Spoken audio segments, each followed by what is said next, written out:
first speaker of the day, Keith Hardy. Keith Hardy's speech will be from the Pathway Presentation Mastery Level 4 questions and answer session. And Keith Hardy will talk to us about equity versus equality in education. And there's a nice story here that I got to learn from Keith. On June 7, St. Paul Public Schools Board Chairwoman Marnie Zong died of COVID-19. In late July, the remaining 6 school board members will interview candidates to fill the remainder of Marnie's term. One of these candidates will be Keith Hardy. Keith served on the school board from 2008 till 2015. His focus for wanting to return to the board for what will essentially be a 2-month term is the same as it was during his 8 years of services: increasing education equity. In today's current U.S. society, focus on addressing systematic grievances against certain people. One grievance that remains is the appalling number of school children who do not read at their grade level, and inequity education opportunity within the same schools. Please help me to welcome Keith as he shares opinions and facts about equity versus equality in education. Following his speech, Keith will be happy to address your question and comments. So, Keith Hardy, equity versus equality in education. Keith.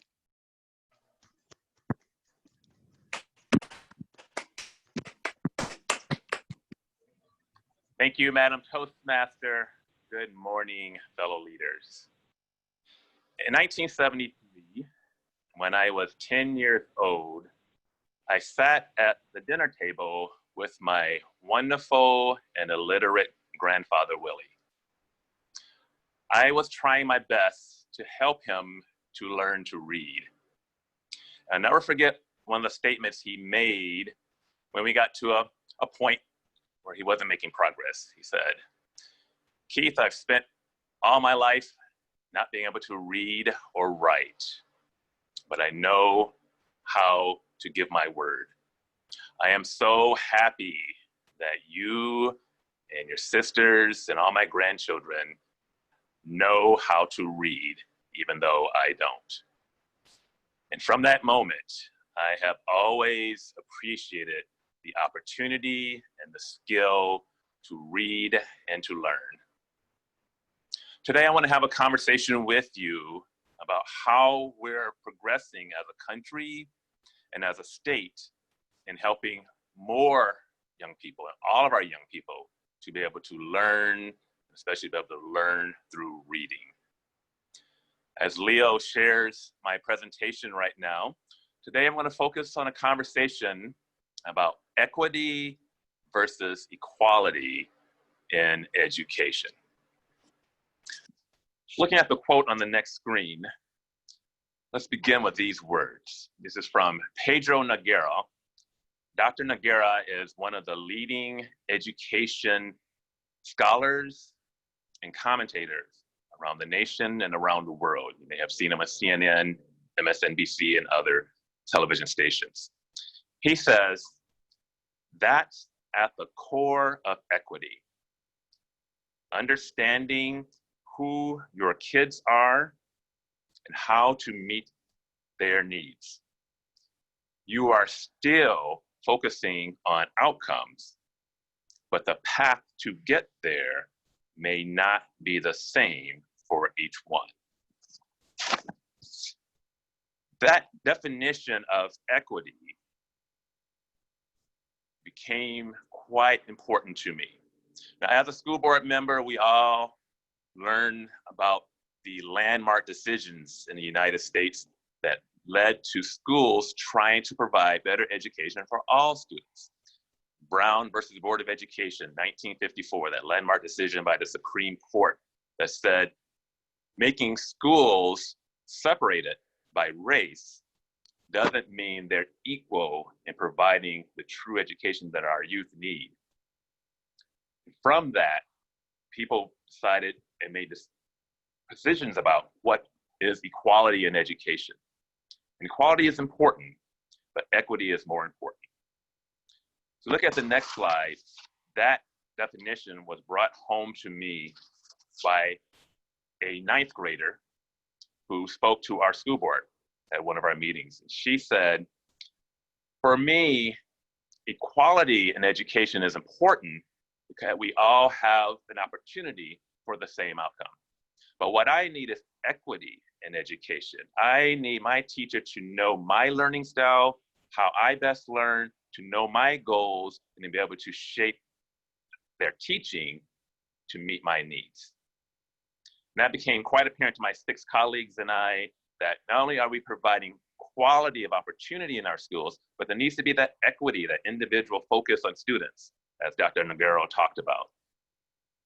There are all kinds of measurements how schools are performing, providing that equitable and that equal education for students.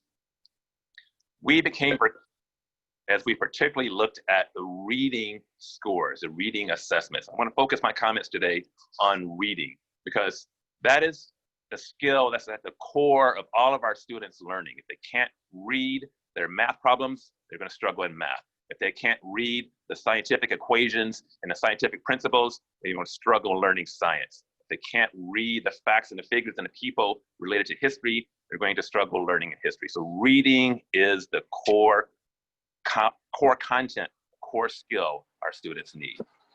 Let's take a look at the next slide. There are all kinds of ways to measure the reading skills for our youth. You see here, reading comprehension skills, 6 quadrants. I won't go over all of those, but as you look at the details on your own, you see that we measure everything from how well students can comprehend what they're reading. Can they summarize what they read? Can they talk about the supporting information? Talk about this concept and it was followed up by this and this and this. Can they talk about the supporting information? Can they understand the facts? And no facts versus opinion. Facts are verifiable. This is how it's verified. This is an opinion of someone. Can they comprehend from that level? And those 6 core areas you see on this slide are what comprise the various types of assessments at a national level and at a state level. And it's something we definitely focus on as board members. I became particularly verklempt as I looked at the numbers in our St. Paul Public Schools during the 8 years I served on the board, and saw in particular where we did well in helping students learn to read and learn to love to read, which is very important, versus how well they exhibited or showed that comprehension through the standardized tests. So looking at the next slide, for me, reading is fundamental. Let's go up to slide. There you go. Thank you, Leo. Reading is fundamental. Some of you may remember that program, that organization, which still exists, but they used to have a lot of commercials on TV about reading is fundamental, making sure there were books available in all communities for all students, whether students were born here in the United States or whether they immigrated here from other countries. The power of having books available begins to build that love. So for me, reading is fundamental for everything a person can do, the self-confidence to the actual showing their skills and their knowledge. Moving to the next slide, let's look at some numbers from one of the key assessments done for reading skills for students. Now, I titled this Denying the Right to Read. My core belief as a person, as a past member of the school board, as a potential new member of the school board, returning member to the school board, is that every person who lives in this country, even who lives in this world, has a right to read. That's one of the basic rights. And so when we as educators in the system, whether you're the official educator or teacher for a student, or those who support the teachers in our administrative and leadership roles, if we're not providing every student that right, then we are denying that right. And that's something that we have to correct. It definitely is a wrong we need to correct. What I have in front of you are the latest statistics from the National Assessment of Education Progress. This is an organization that began in 1969. It was mandated by Congress. And the call for this organization to focus on a national measurement of reading skills, math skills, and other skills came from President Lyndon Johnson's administration. This is the leading national assessment of how our students are progressing in their education. Every 2 years, an odd number of years, there are tests administered to a certain number of students, primarily in grades 4 and 8. Those grades are picked because grade 4 should be a measurement of the early years of learning. In education, we strongly emphasize that students need to gain that love and that skill set for reading by grade 3. And if you miss building that foundation by grade 3, it's going to be very tough to help them become better readers as they get older. Grade 8 is measured because that is the grade before students move into the more rigorous curriculum of high school for the average student. In 2019, the last assessment, this comes out every October, you see that across the United States, for fourth graders, reading scores decline in 17 states. Now, some of that decline is only 2%, so that might be 50,000 students in a larger state like Minnesota. But still, that shows something that's not a favorable trend. The NAEP, or the Nation's Report Card, as the organization is also called, uses levels of basic, proficient, and advanced. The proficient is that middle ground that you are reading 10 minutes about at your grade level. You see it for 8th graders, the scores decline in 31 states. That's a troubling trend, that we don't have a good majority of our students across the nation who aren't reading at the level they should be reading at. Moving to the next slide, we're going to look at Minnesota just briefly. For that same assessment done in 2019, for Minnesota students who took the test, for 4th graders, 38% met or exceeded that proficient level. 8th graders, 34%. Now for Minnesota, when the news story that came out is that actually met or was pretty close to the national average. That's 38% and 34%. That needs to be 100%, in my opinion. Needs to be 100% of our students. And you see there are certain demographic groups who score habitually worse. Our Black students, Latino students, students that come from a lower socioeconomic background. So we need to do a better job of reaching out to students overall, but particularly 11 minutes. So moving to the next slide, what needs to be done? This is from Education Commissioner Mary Catherine Ricker, who's part of Governor Tim Walz's team. And she says, in order for Minnesota to become the education state, we must create an equitable educational system so students from all backgrounds receive the high quality education they deserve and are ready for what is in front of them next after high school. And I know Mary Catherine personally, I worked with her. I know she's very committed to that goal. So some of you may be wondering, great, Keith. So school board members gonna be focused on this, thank you. But what can I do? So going to that slide, what can you do as an individual? I want you to be like our timer, Jane, who's gonna tell me I'm over time in a moment here.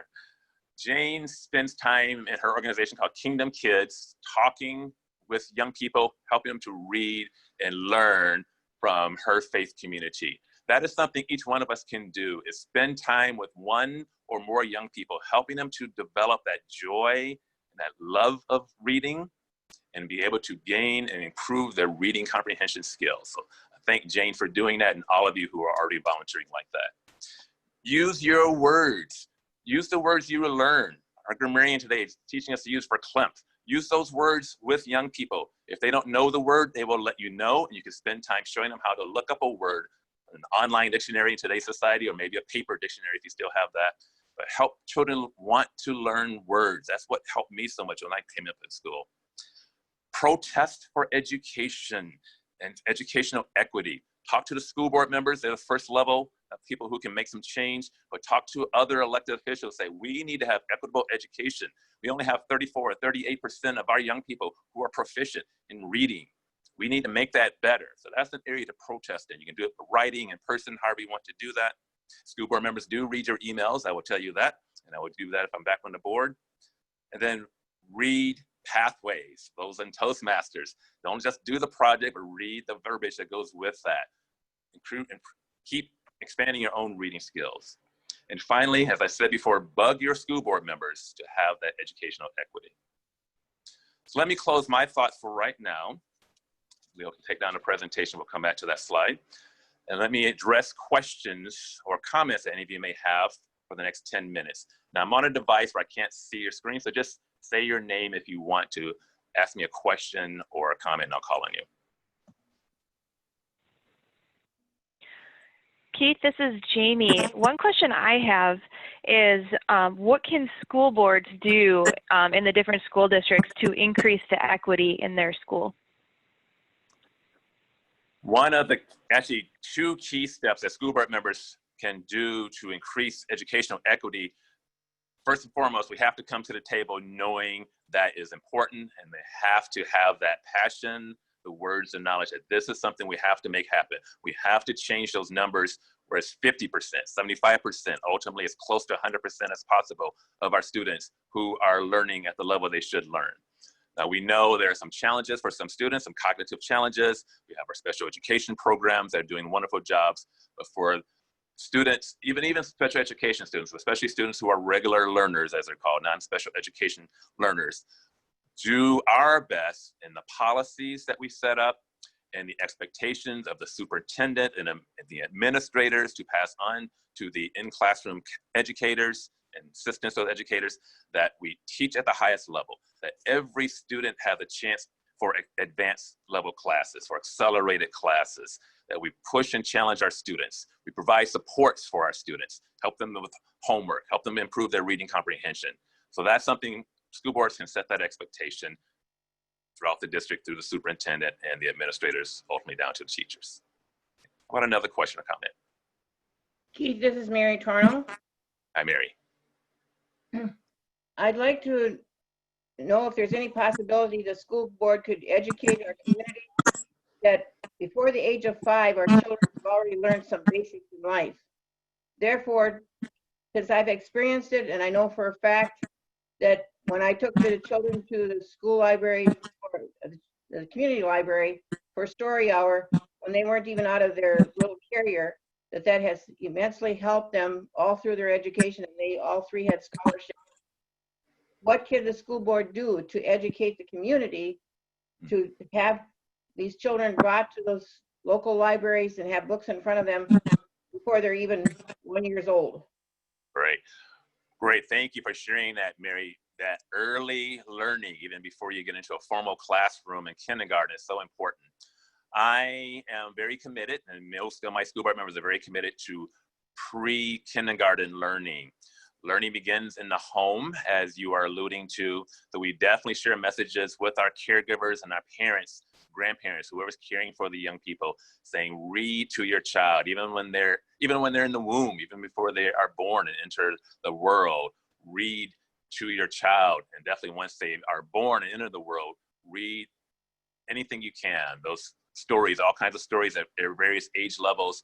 read those as your child gets older, help them to understand words, begin with the simple words, see Dick and Jane Run and Pedro and Maria. So those kind of books, and then move to higher and higher level books as your child grows. I was blessed.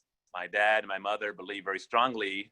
Neither one finished high school. They wanted my sisters and me to graduate high school and try to go to college. So they bought us encyclopedias and helped us to ultimately read those as we got a little bit older.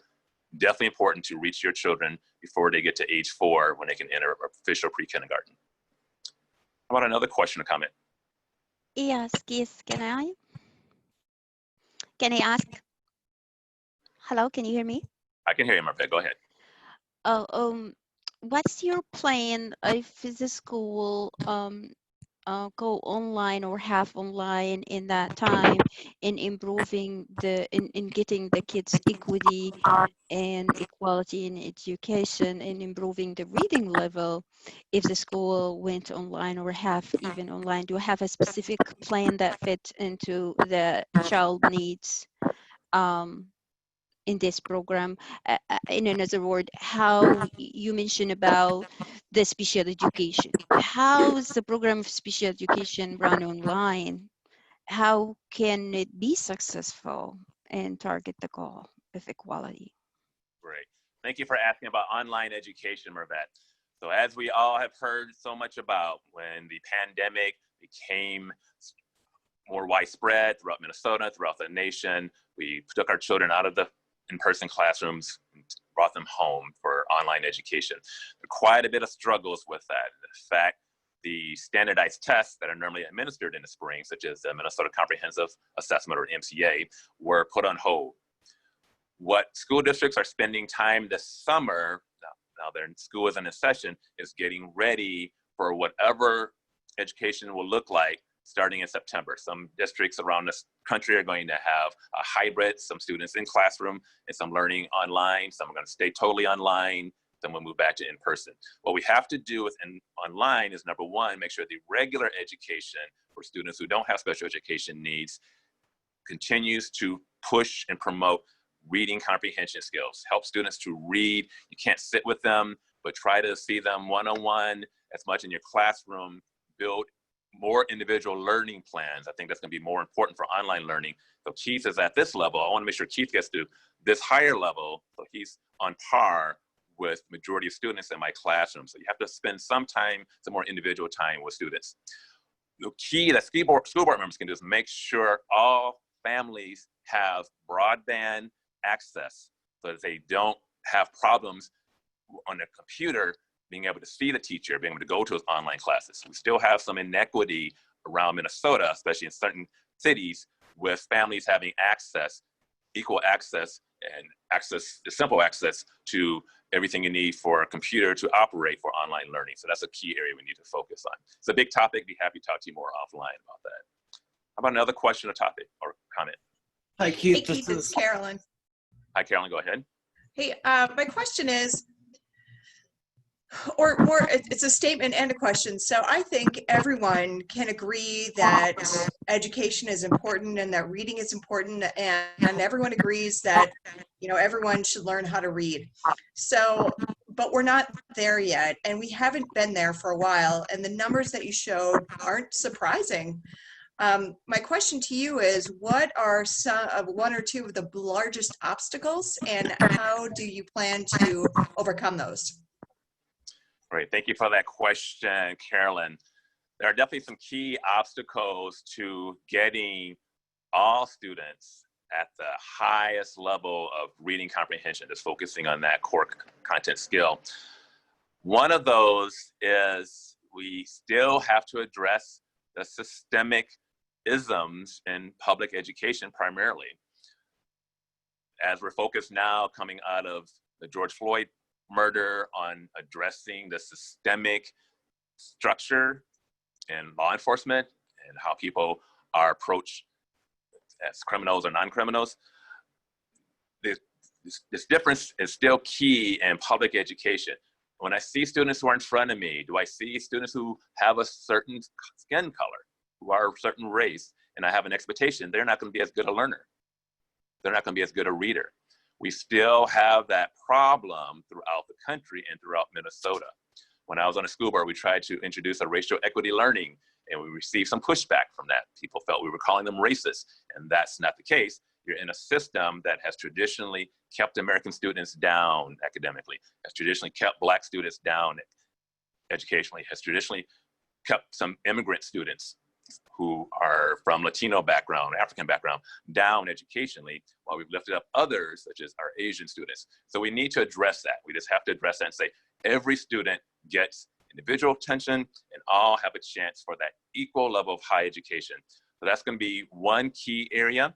And related to that, for the second action that you asked for too, is we need to have more consequences for school districts who don't meet that level. We have to look at the funding and perhaps some other restrictions that have to be placed on school districts who aren't doing the job they need to do, maybe moving students from a school district to a better performing school district. So those are two areas definitely to look at.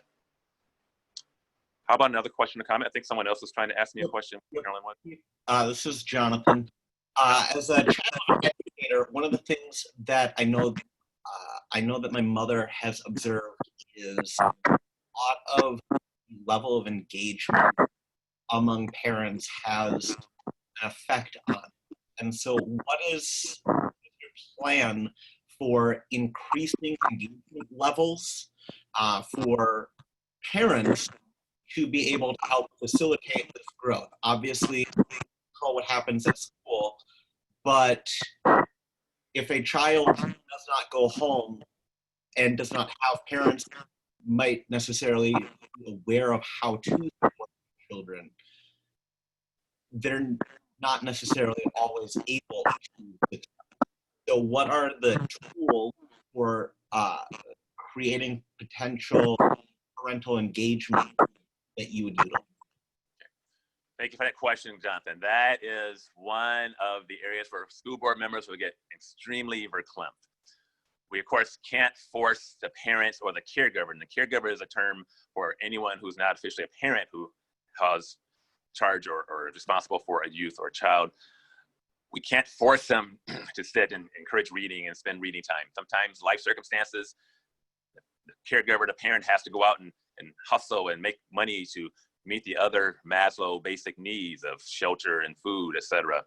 So that's where we as school board members can just keep hammering home the message. Whoever gets in front of that child, whatever their role is, parent, grandparent, tutor, like Jane does, whatever it might be, spend that time, that precious time reading, show them that you enjoy reading, hold a book, hold a magazine, hold a device if you want to read online, doesn't matter how you do it. Show them that you enjoy reading, sit with them, 11 minutes. and the words that you are reading, help them build their vocabulary as I talked about before. But if you can do that as the parent, as the caregiver, that's going to help the educator when the child gets to school so much. And speaking to one of the points you mentioned, Jonathan, yes, we have in St. Paul, 3% of our students, of 39,000 students, are officially homeless. They live in shelters, they bounce from place to place, they don't have a stable home. So ideally, there's someone who gets in front of those students and say, hey, let me sit with you for 5 minutes and read what your homework is and make sure you understand it. Just something simple like that, but just show them you love learning, you love reading as an adult with you, a volunteer tutor, whatever your role, that's going to help tremendously. Let's go with one more question or comment. Hi, Michelle Purdue here. Michelle. Hi. My question is that you had mentioned that learning begins in the home, which is so true. I think that there's a lot of emphasis on the parents and the school teachers bearing their responsibility or shouldering the responsibility of educational equity for students. But that's more so on a micro level. But when you think on a macro level, my question to you, Keith, is what responsibilities do government and local and global politicians as a whole have on equity for students? So we talk about the teachers, their responsibility in the classroom, we talk about the parents, but on a bigger level, do you agree that our government and our local politicians play a big role, whether it's funding, what role do you think that they play? Okay, thank you, Michelle. Since we're near the end of time, I'm going to make this a very brief response and happy to give a whole separate speech on this topic. What we need to do at the governmental level, the elected and appointed leader level, is to change the funding priorities. We have to change the funding priorities. When a country is spending more money on defense and weapons than on educating our babies, our children, those priorities are way out of whack. So that's where it starts on the macro level, from the federal level. And I will mention something to all of you in terms of protesting. Please contact your U.S. senator, your U.S. representative.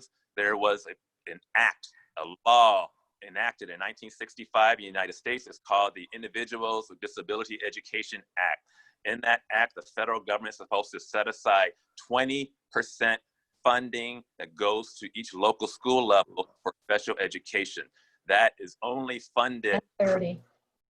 currently in the Trump administration at less than 10%. What that means is school districts have to spend more of their money to give that federally mandated special education, so less money to hire professionals, teachers, assistants to help educate all students. So that's one way to protest and where the funding needs. So let me close. Leo, if you go to the last slide, please. This is from James Baldwin, noted activist and author. Not the last slide, please. Thank you, Leo. Not everything that is faced can be changed, but nothing can be changed until it is faced. We, as individuals, parents, adults, caregivers, need to face the fact that we have to improve education, reading comprehension, and love of reading in our youth. Let's face that. Let's make it happen. Let's get equity along with equality in our public education. Madam Toastmaster.